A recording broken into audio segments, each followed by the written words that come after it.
expertise. Check the comment out. He said, sending this survey to an imam that has knowledge in Islam and that seeks to solve all problems through Islam, this is invalid. We have degrees in religion. We have degrees in religion, not in science. So, that creates this polarization that psychological health is a science, and it's over here. Spiritual health is religion, and it's over there. Now I'm going to ask you all a question, okay? I want you to think about this. Chapter 4, verse 34. Anybody know what I'm getting ready to say about it? Does anybody know what the word daraba means? To strike. To strike. That's one of the meanings. To strike. A metaphor. Or a metaphor. That's right. You see?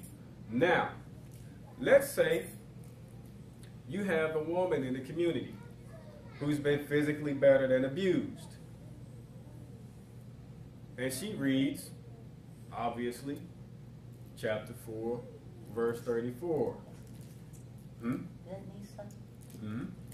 Where it talks about how to deal with the woman. Yes. Oh, I thought somebody was going to say something. Okay. Where it talks about how to deal with the woman. Okay. And what does it say?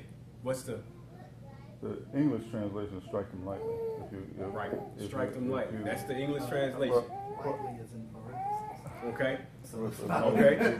All right. So we can talk about all of the English translations, and we can talk about all of the morphology and all of that stuff. You see, and there are people who deal with that.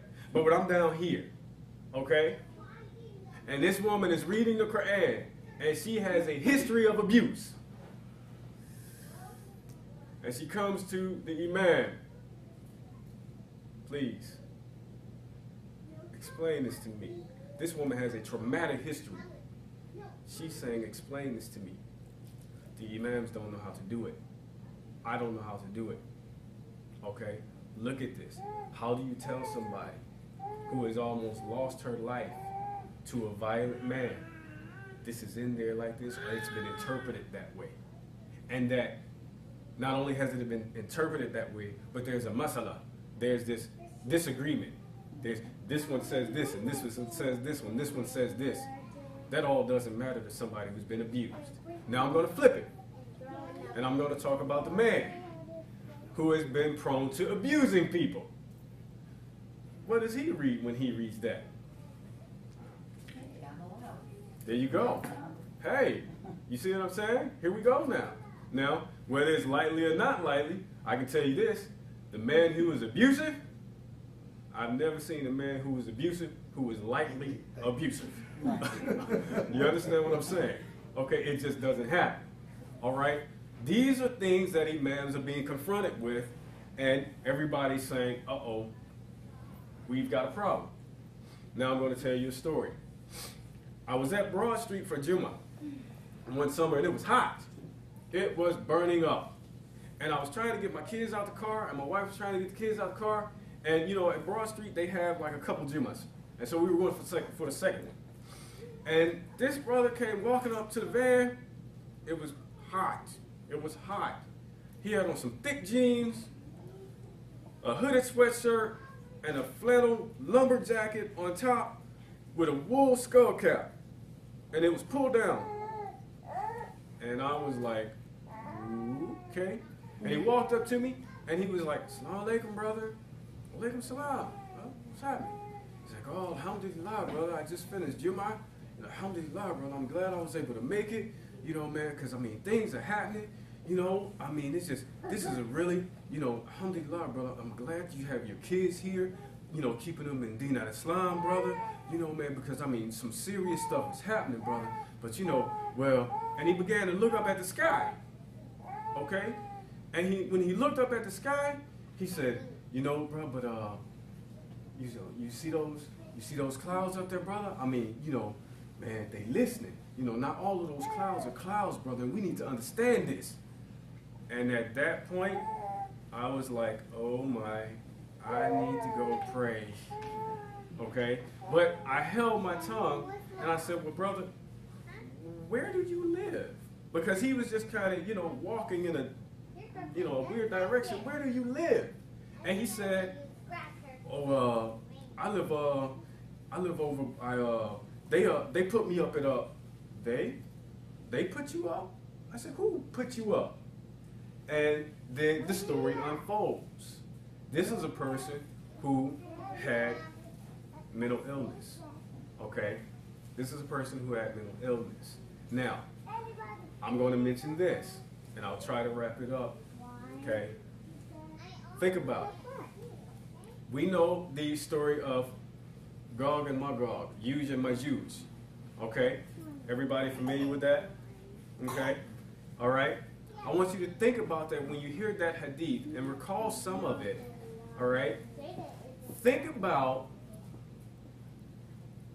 talking about this hadith, and you have somebody in the community who is diagnosed with paranoid schizophrenia or who may exhibit certain traits. Do you want to talk to this person about a hadith that includes some stories about individuals who can pull their ear all the way over their body? Think about this for a minute. You see what I'm saying? Okay? These are things that imams have to wrap their brains around because they are real.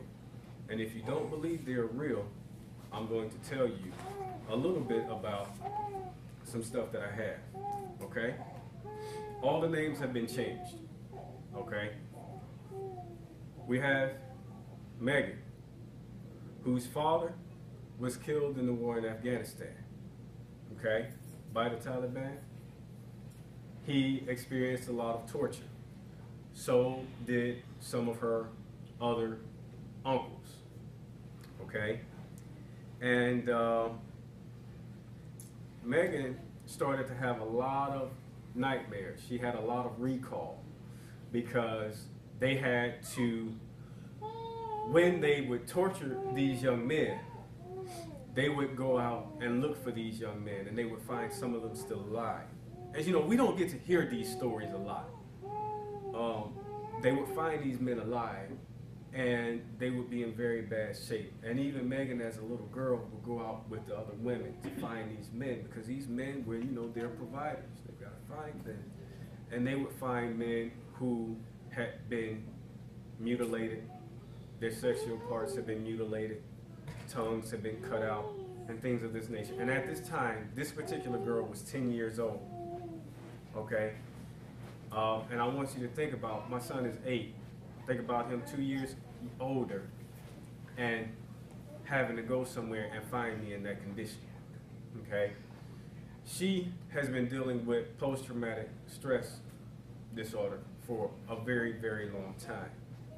And unfortunately, nobody in the Muslim community was able to help her deal with it. But here's what I want you to think about. When you're riding around and when you're at the masjid, we meet a lot of brothers and sisters who come from war-torn areas, Somalia, Palestinian territories, and places like this. Well, I used to just see brother or sister in Islam. Now what do I see? I see a person who has been exposed to trauma. Trauma, trauma, trauma. Even though they may not admit it, they may not say it, I'm ready for it to be heard. Okay? Just the mere fact that you've got to pick up, okay, lickety split, willy-nilly, leave everything behind, and go somewhere else, and you don't know where you're going, and they're shuffling you around. And I have some really interesting stories about the things that have happened to refugees over time, how they were just put on these ships, didn't have anything, a pair of underwear, maybe, okay? And what that begins to do to your psyche, okay? These are the things that are in our community because it's a part of what's going on in the world, but we're not addressing it, okay? Jennifer, a convert to Islam, okay? battled suicide ideation for a very long time. She married an immigrant brother, okay? She had severe depression. What did her husband tell her? You're depressed because you're American, because you grew up in America. Okay? So we've got that perspective out there. All right? She's been clinically diagnosed with bipolar disorder. Okay? We have Moise. Okay? It's a young man. Was in college. All right? Was a young man in college, and he almost flunked out. He was under a lot of pressure from his family to be a doctor.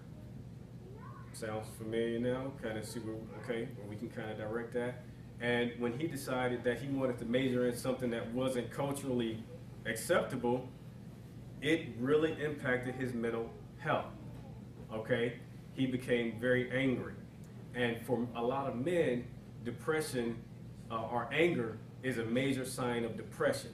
A lot of times we think of anger just being anger or being what they refer to as oppositional defiance, right?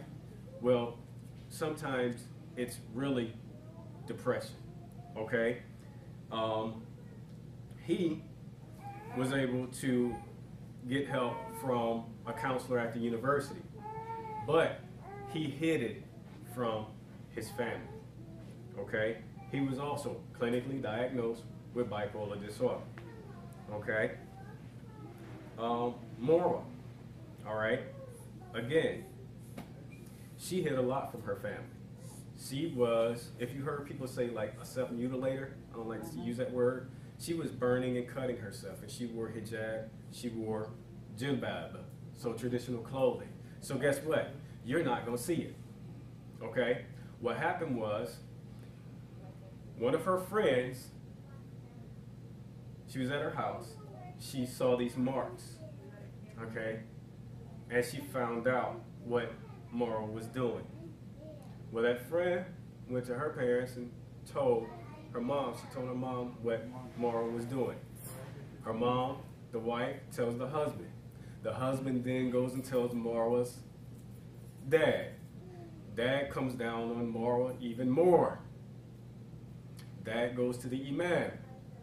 The imam sits down with the family, and the imam says, she has the jinn. Okay? Now, I don't want to discuss a whole lot about self-cutting, but I do want to say that that's a way of them to release pain. A lot of people who have been unable to express their feelings find other ways to cope. So that's a coping mechanism. Not necessarily the best, but it's a coping mechanism, okay? We now know that we have high rates of divorce, okay, in the Muslim community. We got dysfunctional families. And I'm not just talking about converts, I'm talking about everybody, okay? Domestic violence, drug addiction, and even intergenerational type of conflict.